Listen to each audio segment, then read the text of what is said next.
Shalom semuanya. Yo yang 2000 orang yang sini salam, selamat hari Kamis. Tepuk tangan dulu orang yang 2000 orang yang sedang menonton melalui nonton live dan juga layar YouTube. Selamat siang, kami menyapa dari Mount Hermon, Ratu Plaza lantai 1, Jalan Sudirman, Jakarta. Jangan lupa yang menonton layar YouTube, jangan lupa tekan tanda lonceng untuk subscribe channel kami @Gereja Hermon. Ya, siang ini kita masuk dalam episode keempat untuk kuis Alkitab dari Mount Hermon Church tanggal 30 Januari 2025. Ya, hari ini yang bertanding adalah kelompok Hermon dan kelompok Sion. Kita tepuk tangan dulu untuk dua tim yang sudah siap. Kita panggilkan tim yang pertama yang sudah ready dengan senyum manisnya, Ibu Nita dan teman-teman dari kelompok Hermon. Silakan saya undang ke depan untuk menempati posisi, mau di kiri atau kanan, bebas memilih karena posisi pertama. Oke, tepuk tangan. Boleh dada-dada ke layar televisi, silakan. Lihat layar. Ya, mau pilih yang mana, kiri dan kanan, monggo silakan. Ya, boleh rebutan. Tepuk tangan dulu dong, tepuk tangan. Oke. Tim yang kedua kita panggilkan dari grup Sion yang terdiri dari Bapak Samosir, Ibu Desi, dan Kakak Evelyn. Ya, silakan menempati posisi kedua. Hari ini saya tidak menyiapkan undian, kita bermain angka. Ya, bermain angka, kalau nanya tahun enggak, tanya tanggal lahir aja ya. Dari 1 sampai 10, ada yang punya tanggal lahir tanggal 1? Oh ya, berarti kelompok Hermon yang akan main duluan. Sudah siap? Perlu ada yel-yelnya? Ada ya? Oke, ada yel-yelnya juga. Silakan kelompok Sion jangan mau kalah, siapkan yel-yelnya. 1, 2, 3. Haleluya, haleluya, haleluya. Oke, tepuk tangan. Ya kelompok Sion, ayo semangatnya mana tepuk tangan? Ayo, yel-yelnya apa? Apa? Tuhan Yesus tidak berubah? Bukan. Apa? 1, 2, 3. Sion, kemuliaan Tuhan. Oke, baiklah. Kemuliaan Tuhan hanya ada di tempat ini. Oke, baiklah. Mari kita masuk ke dalam pertanyaan pertama. Untuk sebelumnya saya akan jelaskan dulu, kita akan bermain dalam 3 babak. Babak pertama adalah pertanyaan yang bernilai 20, 30, dan 50. Babak kedua adalah menjawab dengan cepat, 1 pertanyaan bernilai 20. Dan juga babak ketiga adalah babak kerebutan. Nanti silakan mempersiapkan 1 orang yang akan menjawab dengan cepat. Oke, sudah siap? Kita masuk dalam babak pertama. Kelompok Hermon yang akan menjawab duluan. Oke, baiklah. Pemanasan dulu. Lagu Hermon. Oh, betapa indahnya. Ini pemanasan ya. Berasal dari, bukan berasal. Disadur dari Mazmur yang berapa? Oh, betapa indahnya. Jawab dong. Oke, Mazmur 133. Oke, pemanasan. Oke, iya. Baiklah, pertanyaan pertama siap? Siap ya, pertanyaan bernilai 20. Ya, pertanyaan pertama siap? Siapa yang menjawab saya akan rundingan ya. Tuhan Yesus mengajarkan kepada kita, pada orang Kristen untuk berdoa. Bagaimana orang Kristen itu berdoa? Silakan menjelaskan berdasarkan Matius pasal 6 ayat 5 sampai 15. Ya, Tuhan Yesus mengajar bagaimana orang Kristen berdoa. Bagaimana sebaiknya orang Kristen berdoa? Silakan menjelaskan. Ini ada dalam Matius pasal 6 ayat 5 sampai 15. Pakai mic silakan ambil. Enggak, ini untuk berebutan. Untuk sah boleh. Ya, silakan menjawab. Yesus Kristus mengajarkan orang Kristen untuk cara berdoa. Yang pertama itu kita masuk ke dalam ruangan, tutup pintu, lalu kita berdoa, menyampaikan isi hati kita kepada Yesus. Ya, betul sekali. Doa yang diajarkan adalah doa Bapa kami. Doa Bapa kami, betul sekali. Gimana Pak Gembala? Bisa diterima jawabannya? Oke, sip, bernilai 20. Grup Hermon nilai 20 pertanyaan pertama. Ya, Masuklah dalam kamar, tutup pintu dan sampaikan apa yang menjadi harapanmu kepada Tuhan. Karena dia adalah sumber berkat buat kita semua. Oke, baiklah pertanyaan kedua. Pertanyaan kedua, wah ini berhubungan dengan catering ini. harus bisa menjawab. Oke. Apa makna orang Kristen menjadi garam dan terang dunia? Sebutkan. Ya, makanan tanpa garam ibarat ya silakan menjawab. Maksudnya adalah dia bisa bermanfaat bagi sesama, bagi umat, bagi orang lain. Kemudian juga dia bisa berkarya untuk dunia, untuk umat dan juga untuk Tuhan. Seperti itu. Iya, bisa diterima. Gimana Pak Gembala? Kalau menurut saya sudah oke jawabannya. Bermanfaat bagi dunia dan orang di sekitar kita, sesama kita, memancarkan cahaya seperti Kristus yang adalah terang dunia. Wah, bernilai 30. Silakan dicatat. Wah, haleluya, haleluya, haleluya. Wah, mantap sekali. Ya, pertanyaan ketiga bernilai 50. Ya, bernilai 50 jadi harus mencetak gol, mencetak skor ya. Ya, ada firman Tuhan seperti ini. Lihat, aku Yesus mengutus kamu seperti domba ke tengah-tengah serigala. Sebab itu hendaklah kamu cerdik seperti ular dan tulus seperti merpati. Tertulis dalam Matius pasal 10 ayat yang ke-13. Boleh jelaskan makna firman Tuhan ini? Mungkin mempunyai tafsiran sendiri, singkapan yang berbeda. Mungkin dari biasa ini sudah terlalu sering Pak Gembala menyampaikan untuk khotbah menurut ini. Cerdik seperti ular dan tulus seperti merpati. Apa maksudnya itu? Silakan rundingan. Ya. Silakan dijawab kalau bisa. Saya coba jawab. Maksudnya adalah menjadi orang Kristen itu harus rendah hati, tapi juga bukan berarti dia bisa direndahkan. Kemudian juga dia dalam diamnya dia berpikir untuk sesuatu yang baik dengan tujuan baik, tidak pendek pikir lah, kurang lebih seperti itu. Tetap tulus ya. Ya, Pak Gembala gimana jawabannya? Tolong dianalisa, direview gimana Dewan Juri? Ya. Cerdik seperti ular, tulus seperti merpati. Ya, Tuhan Yesus berkata kita harus cerdik seperti ular dan tulus seperti merpati karena kita seperti domba di tengah-tengah serigala.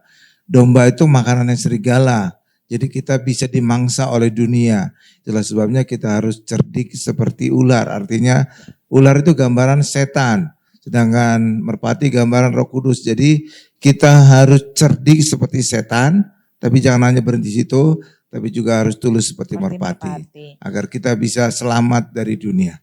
Ya, oke, dan tetap rendah hati tadi ya, poinnya rendah, yang disampaikan. Ya, bisa diterima Pak Gembala jawabannya? Ya, nyerempet lah. Ya, oke, kita ngasih nilai 40. 40. Ya, 40 ya, no to land, tidak 50 karena masih nyaris belum mencapai 50, nyaris kita kasih poin 40. Oke, tepuk tangan buat kelompok Hermon. Berapa total skor sementara? 20, 30 dan 40, 90. Oke, waktunya grup Sion untuk mengumpulkan nilai. Jangan mau kalah. Jangan mau kalah. Siap-siap nomor 1. Pertanyaannya sudah siap ya. Pak Somosir pasti bisa menjawab nih. Soalnya diam-diam, wah orangnya cerdik seperti ular, tulus seperti merpati. Iya. Baik, nomor 1. Iya, nomor 1. Orang Kristen harus mencari kerajaan Allah dan kebenarannya terlebih dahulu. Mengapa? Gitu, bukan cari makan dulu, tapi cari kerajaan Allah dan kebenarannya. Tapi kalau lapar gimana ya? Cari makan ya. Ya, silakan menjelaskan apa maksud dari firman Tuhan dari Matius pasal 6 ayat 33. Mencari kerajaan Allah dan kebenarannya ini gampang, sudah jelas banget. Ya, cari kejadian Allah dan kebenarannya, maka semuanya akan ditambahkan kepadamu. Kayak gitu sih maksudnya. Jadi kalau kita cari Tuhan dulu, maka semuanya hal-hal yang itu akan ditambahkan, dilimpahkan ke kita semua berkat-berkat gitu. Ya. Ya, kita mencari Tuhan dengan cara mencari di kolong apa? Berdoa, ibadah, datang ke rumah Tuhan. Berdoa, puji-pujian, Iya, puji-pujian, menyembah, menyembah. baca Alkitab ya. Saya seperti mengajar adik-adik sekolah minggu. Adik-adik terima kasih untuk jawabannya. Ya, mencari Tuhan itu banyak. Ya, mencari Tuhan adalah kita bisa berdoa, puji-pujian, penyembahan, membaca firman Tuhan dan juga melakukan apa yang menjadi kehendaknya. Gimana Pak Gembala untuk jawabannya? Ya, manusia itu terdiri dari tubuh, jiwa, dan roh. Dan setiap itu kita harus memberikan makan. Ya, karena itulah kita bukan hanya hidup dari roti saja, itu memberi makan jasmani, tapi juga roh dan jiwa kita harus kita beri makan lewat kita mengenal Tuhan Yesus. Dan kita dapatkan mengenal Yesus lewat ibadah, lewat doa, baca firman. Demikian. Oke, baik. Terima kasih bisa diterima jawabannya bernilai 20. Oke, semangat. Cemungut ya. Iya, pertanyaan kedua ini harusnya bisa menjawab. Ada singer di dua-dua sini dan juga Pak Somosir juga singer di rumahnya ya. Iya, ya Pak suka nyanyi Pak? Suka nyanyi kan? Ya sukanya di belakang saya lihat suka nyanyi. Oke, baiklah. Iya. Apakah semua orang Kristen bisa berbahasa roh? Sebutkan alasannya. Jika iya dan tidak, silakan sebutkan jawabannya. Rundingan. Apakah semua orang Kristen bisa berbahasa roh? Kalau bahasa Batak tentu iya, pasti Pak Samosir bisa. Silakan menjawab Pak. Orang Kristen itu tidak semua bisa berbahasa roh. Kalau orang Kristen itu yang artinya dia meminta dengan rendah hati, apapun yang mau Tuhan kasih, dia meminta. Karena dia ingin bagaimana dengan bahasa roh itu kepada dia. Tuhan ingin memberikan bahasa roh itu kepada dia apabila dia rindu meminta kepada dia. Dan tidak semua orang Kristen dipenuhi dengan bahasa roh. Ini saja. Oke, baiklah. Gimana Bapak Dewan Juri? Bahasa roh itu ya akan lebih detail lagi akan dijelaskan oleh Pak Gembala. Jadi bahasa roh itu salah satu karunia dari Roh Kudus. Itulah sebabnya karena ini karunia, nggak semua orang Kristen itu bisa berbahasa roh. Tergantung Roh Kudus memberi dia karunia atau tidak. Ya demikian. Oke, baiklah, bisa diterima ya, bisa dipahami maksudnya bahasa roh itu tidak semua bisa karena itu suatu anugerah dari Tuhan dari luar biasa kalau kita menjadikan Tuhan adalah tuntunan bukan tontonan ya.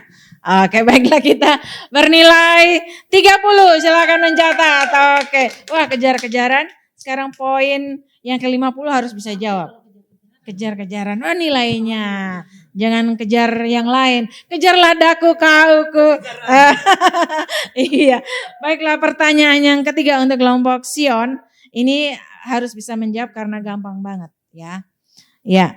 Mengapa bangsa Israel dihukum berjalan selama 40 tahun di padang gurun? Ya. Kenapa selama 40 tahun gitu berjalan di padang gurun? Dia dihukum untuk berjalan dari tanah Mesir menuju tanah perjanjian itu selama 40 tahun. Ya, bukan Bekasi Ratu Plaza ya. Jadi dari Mesir menuju tanah perjanjian harus 40 tahun lamanya.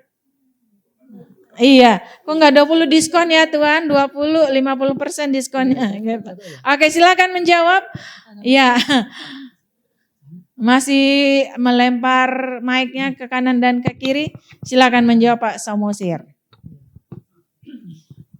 Bangsa Israel dihukum Tuhan selama 40 tahun karena persungut-sungutan ketika Tuhan menyuruh Musa untuk memimpin bangsa Israel keluar dari Mesir ke tanah Kanaan. Ketika mereka mau dipimpin, persungutan itu ada dan mereka berkata kepada Musa, apakah engkau bawa kami ke padang gurun ini, engkau membunuh kami, dan engkau membawa kami untuk mati di tempat ini. Jadi orang Israel ini bersungut-sungut karena tidak mau dipimpin sama Tuhan melalui Musa. Ini saja. Oke, baiklah, bangsa Israel itu bangsa yang tegar tengkuk. Silakan Pak Gembala menjelaskan lebih detail lagi. Pertanyaannya adalah kenapa 40 tahun, Ya, kenapa enggak 30 tahun atau 20 tahun. Itu kenapa 40 tahun? Karena bangsa Israel disuruh mengintai, Musa mengutus pengintai 12 orang itu selama 40 hari. Itulah sebabnya ketika mereka sungut-sungut, Tuhan murka dan menghukum mereka 40 tahun karena dianggap satu hari sama dengan 1 tahun. Sehingga 40 hari mengintai menjadi 40 tahun berjalan di padang gurun sehingga seluruh orang yang lahir di Mesir mati semua kecuali Yosua dan Kaleb. Ya demikian. Oke, baiklah. Ini menyerempet juga ya Pak Gembala, jawabannya nyaris juga. Bernilai 40 jadi posisinya sepertinya sama nih kedudukannya ya. Oke, kita bacakan 90. Tepuk tangan dulu. Sama-sama 90 di babak pertama. Oke, semangat. Makin semangat. Pak Somosir keluarkan semua ininya. Iya, ilmunya. Kalau edisi episode minggu lalu masih malu-malu, sekarang wah, keluarkan semua ya. Ada juga lembaga Alkitab suka-suka. Yang S3 suka-suka saya katanya Febri. Oke, baik, kita masuk ke dalam babak 2, menjawab dengan cepat. Siapkan salah satu orang yang untuk menjawab dengan cepat. Jika tahu silakan bisik ke kuping kiri dan kanan temannya. Siapakah yang akan menjawab? Kelompok Herman? Iya. Siapa nih? Febri. Oke, pegang mic. Pegang mic. Ya, pertanyaannya siap. Kalau sudah siap langsung menjawab. Menjawab cepat ya. Poinnya 1 pertanyaan, poinnya 20. Ya, jika tidak bisa katakan Pak, saya akan skip untuk pertanyaan berikutnya.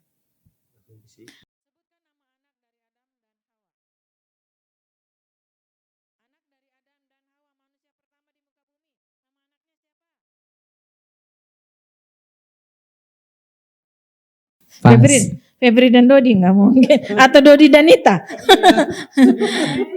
Pertanyaan kedua. Udah pasti.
Baiklah, oke. Kita babak kedua untuk tim Sion. Oke. Ya, siap-siap nanti mereka yang gemes. Niko siap-siap, Niko yang gemes penonton. Oke. Oke, baiklah. Ini yang susah nih.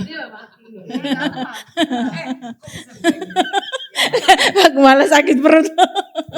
Ya, siap. Pertanyaan pertama. Ya, siap ya. Ada ahli Taurat, ada orang Farisi. Siap. Nama saudara kembarnya Ishak. Jika tidak, katakan pas. Ishak,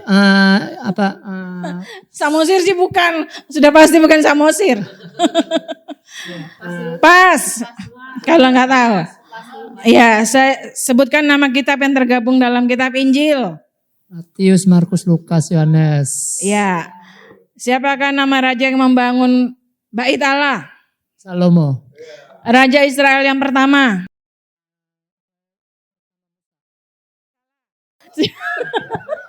Niko jangan. Siapkan nas Alkitab sebutkan nas Alkitab dalam Yohanes pasal 3 ayat 16.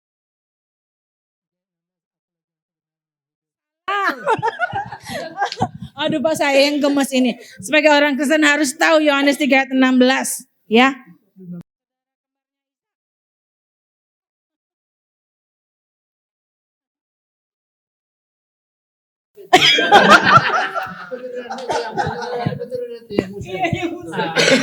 Bukan Bapak. Nama ibunya Ribka Pak. Siapa Pak?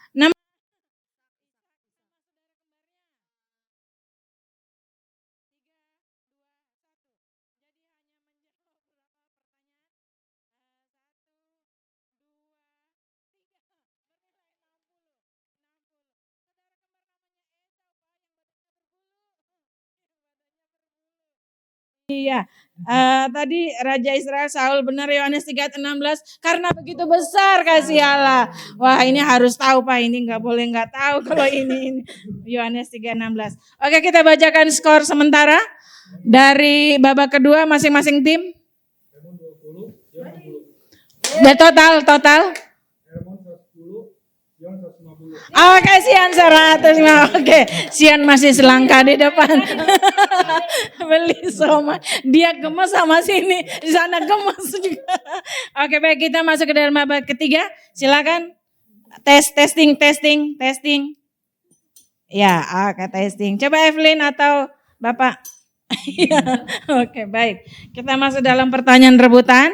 Ingat, yang menjawab duluan, yang memencet duluan, jika jawabannya salah, poinnya akan dikurangi 25.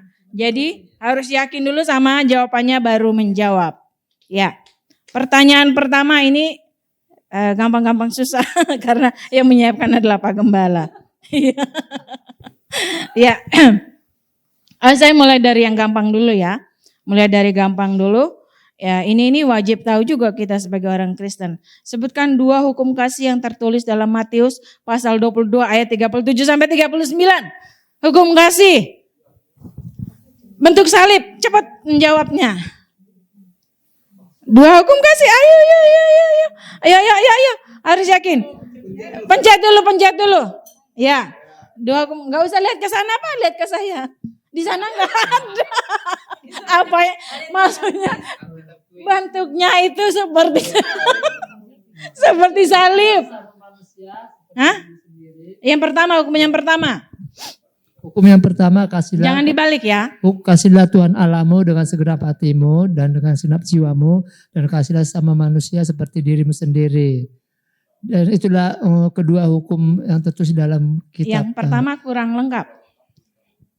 Kasihlah Tuhan Allahmu dengan segenap hatimu, dengan segenap jiwamu, dengan kekuatanmu. Kasihlah sama manusia seperti dirimu manusia. Seperti dirimu sendiri. Oke, baiklah. Poin 25. Sama. Ya. Untuk Sion ya, 25 untuk Sion. Iya.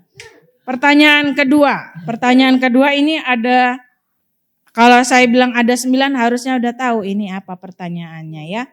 Ini ada dalam Galatia pasal 5 ayat 22 sampai 23.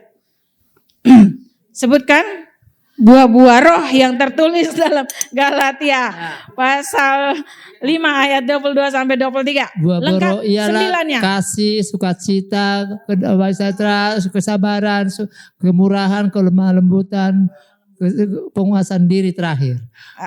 Baru 7 Pak. Oh ya, kasih, sukacita, kesabaran, kelemah lembutan, kemurahan. Oke, sudah. Ya, penguasaan diri oke, sudah terakhir. 7 bisa diterima. Kebaikan dan kesetiaan. Oke, baiklah. Kalau ini bisa nyanyi lagunya? Bisa nyanyi lagu tolong. Ya, bisa coba nyanyi lagu buah-buah roh. Kasih, sukacita, damai sejahtera. Oke, baiklah. Oke, terima kasih. Bernilai 25 lagi. Oke, David, Sion 25. Pertanyaan ketiga. Ini jangan mau kalah, yel-yel dong. Yel coba yel juga, haleluya. Haleluya. Haleluya. Oke, baik. Pertanyaan ketiga. Ya ini juga Pak Gembala sampai pernah pertanyaan ketiga ini pernah ilustrasikan membawa sampai untuk alat peraganya membawa benda ini ke pada saat khotbah dan juga pada saat menjelang Paskah waktu itu. Jadi pasti tahu ya apa nama roti Paskah orang Israel dan kenapa bentuknya seperti itu ya. Ayo pencet bel jika tahu. Niko ya. Oke. Waktu itu David yang menyimpan barang ini di kulkas. Silakan namanya apa dan kok bentuknya seperti itu sih? Yang penting yang jelas bukan seperti bulat seperti iya. M. Roti, Mak. Iya, mengapa roti? Kalau bisa menjawab dengan yakin silakan. Kalau nggak yakin nilainya dilempar ke sini dia bisa menjawab dikurangin 25. Kalau dua-duanya nggak bisa menjawab 0. Namanya dulu. Dari M sudah dikasih clue-nya. Salah, bukan mana. Itu roti di padang gurun, Neng. Kalau mana itu. Ya. 3, 2, 1 penonton mungkin ada yang bisa? Penonton nggak tahu? Penonton Pak Gembala tahu jawabannya? Iya, Pak Gembala yang tahu. Pak Gembala akan menjawab. Nama rotinya adalah matzah. Silakan Pak menjelaskan. Iya benar, jadi nama roti Paskah yang orang Israel biasa pakai namanya matzah. Itu seperti roti crispy gitu ya, berlubang-lubang. Biskuit Roma. Jadi kenapa berlubang-lubang bergaris-garis? Karena itu gambaran bilur-bilur Yesus. Karena Yesus dicambuk nanti berlubang-lubang dan bergaris-garis. Ya demikian. Oke baiklah, jadi poinnya 25 untuk Pak Gembala. Minuman dingin boleh nanti nih kau. Kalau minuman hangat tadi sudah disiapkan oleh David. Oke baiklah, pertanyaan terakhir, pertanyaan keempat. Wah ini sering ada di Hermon, harusnya bisa nih. Dan setiap ibadah pasti ada di Hermon. Ya termasuk ini sering ngantri di Pak Gembala. Ya. Apakah setelah Pentakosta orang Kristen masih menggunakan minyak urapan? Benar atau salah pernyataan ini? Dan jika benar jawabkan alasannya apa, jika salah sampaikan alasannya. Silakan menjawab. Dia ragu. Minyak urapan itu masih dipakai sekarang karena minyak urapan itu untuk dipakai diurapi di pintu-pintu pada zaman itu rumah Musa orang Israel itu diurapi supaya jangan setan datang masuk ke rumah orang Israel itu, dan itu diurapi setiap rumah sudut-sudut, bahkan juga orang Israel itu juga diurapi supaya urapan itu tetap ada dalam kehidupan orang Israel setelah Paskah. Iya. Dipakai karena itu tujuannya supaya ada urapan dari Tuhan Yesus. Oke, kalau untuk implementasi di zaman sekarang gimana Pak? Zaman sekarang itu masih tetap dipakai minyak urapan. Iya, alasannya untuk apa? Alasannya untuk ada supaya penyembuhan itu tetap dikasih Tuhan kepada orang yang memakai urapan itu. Oke, kita tanya Pak Gembala, gimana jawabannya Pak? Ini ada di Yakobus pasal 5 ayat 14. Iya, banyak orang Kristen berkata setelah Pentakosta turunnya Roh Kudus, minyak urapan itu nggak dipakai.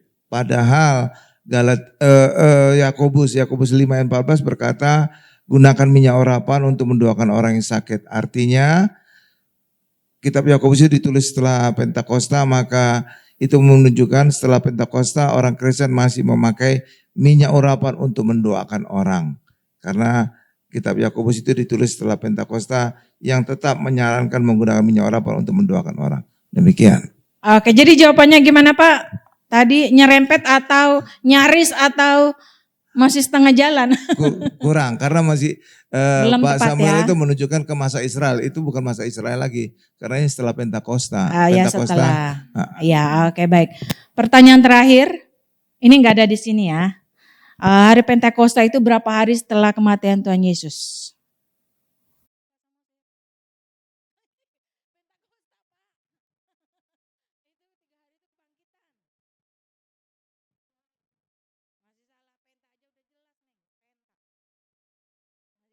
Lima 50 hari. 50 hari. Tadi menyambung Pak menjawab Pentakosta. Oke baiklah. Sudah terakhir untuk penonton. Pertanyaan 2.000 orang. Pertanyaan apa nih yang harus saya sampaikan? Yo yang menjawab. Oke kalau gitu pertanyaan kedua untuk penonton. Siapakah nama raja kedua dari bangsa Israel? Raja Daud, oke, betul sekali. Ambil sendiri, ambil sendiri. Oke, baiklah, Notulen sudah menghitung total skor berapa, David, yang diterima? Oh, tetap lagi, pakai kata tetap berarti. Oke, Sion 200 beli somai. Oke, hadiah akan diberikan. Nunggu.